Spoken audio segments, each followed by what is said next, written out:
اعوذ باللہ من الشیطان اللعین الرجیم بسم اللہ الرحمن الرحیم اللہم صلی علی سیدنا و مولانا محمد النبی الامی وعلی آلہ وصحبہ وبارک وسلم علیہ۔ اللہ ربے ہیں پارہ نمبر 14 سورہ النحل۔ آج کا ہمارا سبق آیت نمبر 91 سے ہے۔ آئیے چلتے ہیں تلاوت کلام الرحمن کی طرف۔ وَأَوْفُوا بِعَهْدِ اللَّهِ إِذَا عَاهَدتُّمْ وَلَا تَنقُضُوا الْأَيْمَانَ بَعْدَ تَوْكِيدِهَا وَقَدْ جَعَلْتُمُ اللَّهَ عَلَيْكُمْ كَفِيلًا إِنَّ اللَّهَ يَعْلَمُ مَا تَفْعَلُونَ ولا تكونوا كالتي نقضت غزلها أنكاثا من بعد قوة أنكاثا تتخذون أيمانكم دخلا بينكم أن تكون أمة هي أربى من أمة إنما يبلوكم الله به وليبينن لكم يوم القيامة ما كنتم فيه تختلفون۔ فاؤ کی ادائیگی کے وقت ہونٹوں کو گول کیا جائے گا۔ او فو واو ساکن اور اس سے پہلے والے حرف جو الف ہے حقیقت میں یہ حمزہ ہے اور اس کے اوپر زبر لگی ہے۔ اس کو واو ساکن ما قبل مفتوح واو لین اس کو نرمی سے ادا کریں گے۔ و او فو واو ساکن اور اس سے پہلے والے حرف فا کے اوپر پیش ہے، واو مدہ ہے، ایک الف کے قائم مقام اس کو لمبا کریں گے۔ و او فو بعہد اللہ، عین کو وسط حلق سے نکالیں، ہاں کو اقصی حلق سے ادا کریں۔ اس میں جلالت سے پہلے والے حرف دال کے نیچے زیر ہے، تو اس میں جلالت کے لام کو بریک ادا کریں گے، مگر اس کے اوپر الف المدیہ صغیرہ یعنی کھڑی زبر ہے، اس کو ایک الف کے قائم مقام لمبا کریں گے۔ بعہد اللہ اذا، ذال کو نرمی سے ادا کریں گے، الف خالی از حرکت اور اس سے پہلے والے حرف ذال کے اوپر زبر ہے، الف مدہ ہوگا، ایک الف کے قائم مقام اس کو لمبا کر کے ادا کریں گے۔ بقیہ تجوید کے قوانین آپ خود اپلائی کریں گے، میں صرف ترجمہ اور تفسیر کی سعادت حاصل کرتا ہوں۔ وَأَوْفُوا، اور تم پورا کرو، بعہد اللہ، اللہ کے وعدے کو، اذا جب، عہدتم تم وعدہ کرو، وَلَا تَنْقُضُوا اور تم نہ توڑو، الایمان قسموں کو، بعد اس کے بعد توکیدہا جب تم پختہ کر لو، وقد جعلتم اور تحقیق بنایا تم پر اللہ نے، علیکم تم کو، کفیلا ضامن، ان اللہ بے شک اللہ تعالی یعلم جانتا ہے، ما تفعلون جو تم کرتے ہو۔ اور تم اللہ کا عہد پورا کر دیا کرو جب تم عہد کرو، اور قسموں کو پختہ کر لینے کے بعد انہیں مت توڑا کرو، حالانکہ تم اللہ کو اپنے آپ پر ضامن بنا چکے ہو، بے شک اللہ خوب جانتا ہے جو کچھ تم کرتے ہو۔ اس سے پہلی آیت میں اللہ رب العزت نے کرنے والے کاموں اور نہ کرنے والے کاموں کا اجمالی طور پر ذکر فرمایا، اور اس آیت میں بعض اجمالی احکام کو تفصیل سے بیان فرمایا، اور ان میں سب سے پہلے عہد پورا کرنے کا ذکر کیا، کیونکہ اس حق کو ادا کرنے کی تاکید بہت زیادہ ہے۔ یہ آیت ان لوگوں کے بارے میں نازل ہوئی جنہوں نے بیعت رضوان کے موقع پر رسول کریم رؤوف الرحیم صلی اللہ علیہ وسلم سے اسلام پر بیعت کی تھی، اور انہیں اپنے عہد پورے کرنے کا حکم دیا گیا۔ بعض مفسرین نے فرمایا کہ اس سے وہ عہد ہے جسے انسان اپنے اختیار سے اپنے اوپر لازم کر لے، اور اس میں وعدہ بھی داخل ہے، کیونکہ وعدہ عہد کی قسم ہے۔ حضرت عبداللہ بن عباس رضی اللہ تعالی عنہما فرماتے ہیں، وعدہ عہد ہی کی ایک قسم ہے۔ حضرت میمون بن مہران رضی اللہ تعالی عنہ فرماتے ہیں، تم جس شخص سے بھی عہد کرو تو اسے پورا کرو، خواہ وہ شخص مسلمان ہو یا کافر، کیونکہ تم نے اس عہد پر اللہ کا نام لیا ہے اور اسے ضامن بنایا ہے۔ حضرت علامہ احمد ساوی رحمۃ اللہ تعالی علیہ فرماتے ہیں کہ عہد سے مراد ہر وہ چیز ہے جسے پورا کرنا انسان پر لازم ہے، خواہ وہ اسے پورا کرنا اللہ تعالیٰ نے بندے پر لازم کیا ہو یا بندے نے خود اسے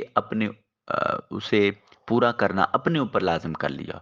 جیسے پیران اعظام کے اپنے مریدین سے لیے ہوئے عہد، کیونکہ اس میں مریدین اللہ کی اطاعت کرنے، کسی کام میں اللہ رب العزت کی مخالفت نہ کرنے کو اپنے اوپر لازم کر لیتے ہیں، لہذا مریدین پر اسے پورا کرنا لازم ہوتا ہے۔ اس آیت میں عہد پورا کرنے کا حکم دیا گیا ہے۔ اسی مناسبت سے وعدہ پورا کرنے کی فضیلت اور عہد شکنی کی مذمت پر کچھ احادیث عرض کیے دیتا ہوں۔ حضرت عبادہ بن سامت رضی اللہ تعالی عنہ سے روایت ہے، نبی اکرم نور مجسم صلی اللہ علیہ وسلم نے فرمایا، تم میرے لیے 6 چیزوں کے ضامن ہو جاؤ، میں تمہارے لیے جنت کا ذمہ دار ہوں۔ نمبر 1، جب بات کرو سچ بولو۔ نمبر 2، جب وعدہ کرو اسے پورا کرو۔ نمبر 3، جب تمہارے پاس امانت رکھی جائے اسے ادا کرو۔ نمبر 4، اپنی شرمگاہوں کی حفاظت کرو۔ نمبر 5، اپنی نگاہیں نیچی رکھو۔ نمبر 6، اپنے ہاتھوں کو روکو، یعنی ہاتھ سے کسی کو ایذا نہ پہنچاؤ، تکلیف نہ دو۔ حضرت عبادہ بن سامت رضی اللہ تعالیٰ عنہ فرماتے ہیں کہ نبی پاک کا ارشاد ہے، جو ان 6 چیزوں کی ضمانت دیتا ہے، میں نبی پاک صلی اللہ علیہ وسلم اس کے لیے جنت کا ذمہ دار ہوں۔ سبحان اللہ۔ حضرت عبداللہ بن عمر رضی اللہ تعالی عنہما روایت فرماتے ہیں، نبی اکرم صلی اللہ علیہ وسلم نے فرمایا، قیامت کے دن عہد شکنی کرنے والے کے لیے ایک جھنڈا بلند کیا جائے گا اور کہا جائے گا یہ فلاں بن فلاں کی عہد شکنی ہے۔ اس کا مطلب یہ ہے کہ وعدہ خلافی کرنے والا صرف خود بدنام نہیں ہوگا، بلکہ اس کے ساتھ اس کے باپ کا نام بھی لیا جائے گا۔ حضرت عبداللہ بن عمر رضی اللہ تعالی عنہما روایت فرماتے ہیں، نبی اکرم نور مجسم شفیع دو عالم صلی اللہ علیہ وسلم نے ارشاد فرمایا، قیامت کے دن ہر عہد شکن کے لیے ایک جھنڈا ہوگا جس کے ذریعے وہ پہچانا جائے گا۔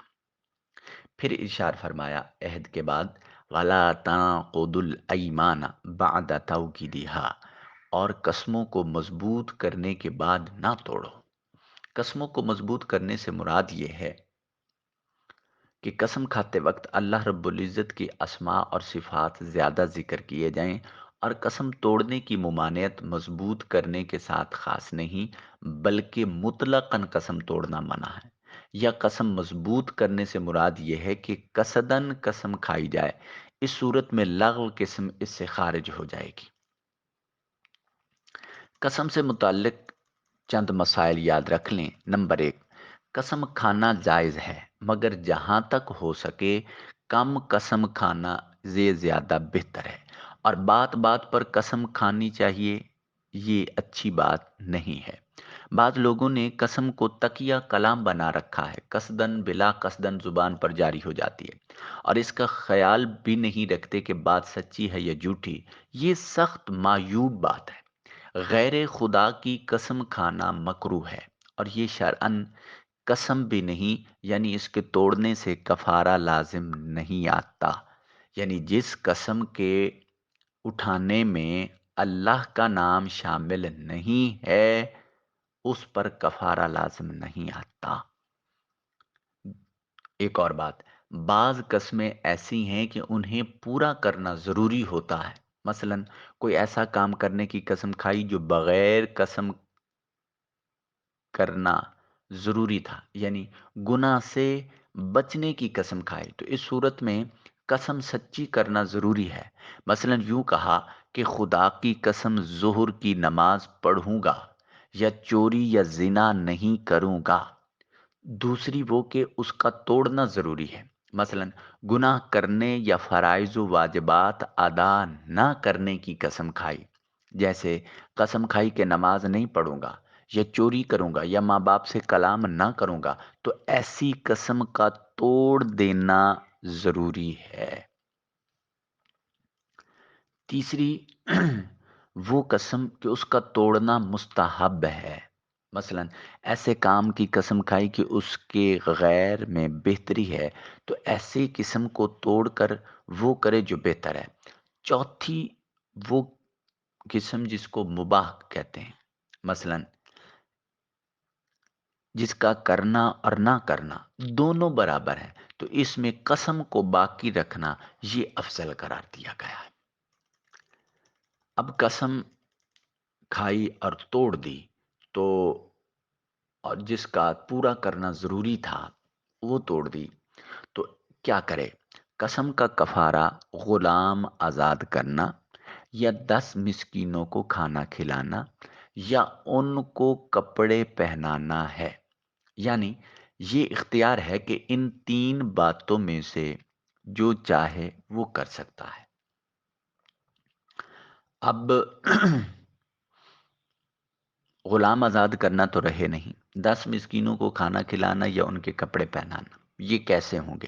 تو وہ جیسا کھانا خود کھاتا ہے، جیسے کپڑے خود پہنتا ہے، اس کی اپنی اوقات پر منحصر ہے، اس کی اپنی دسترس پر منحصر ہے، جیسا وہ خود اپنی ذات کے لیے کرتا ہے ویسا ہی کرے گا۔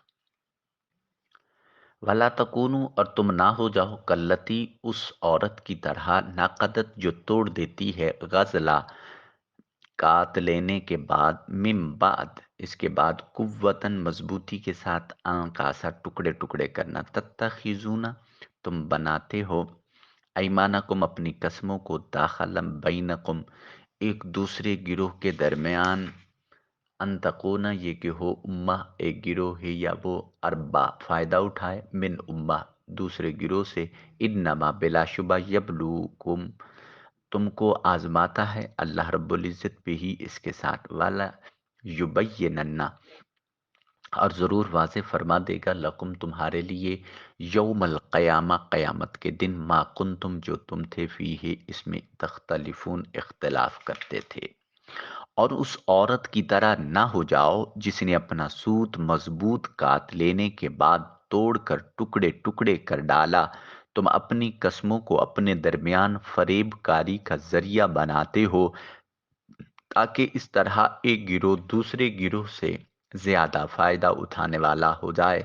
بات یہ ہے کہ اللہ بھی تمہیں اسی کے ذریعے آزماتا ہے، اور وہ تمہارے لیے قیامت کے دن ان باتوں کو ضرور واضح فرما دے گا جن میں تم اختلاف کیا کرتے تھے۔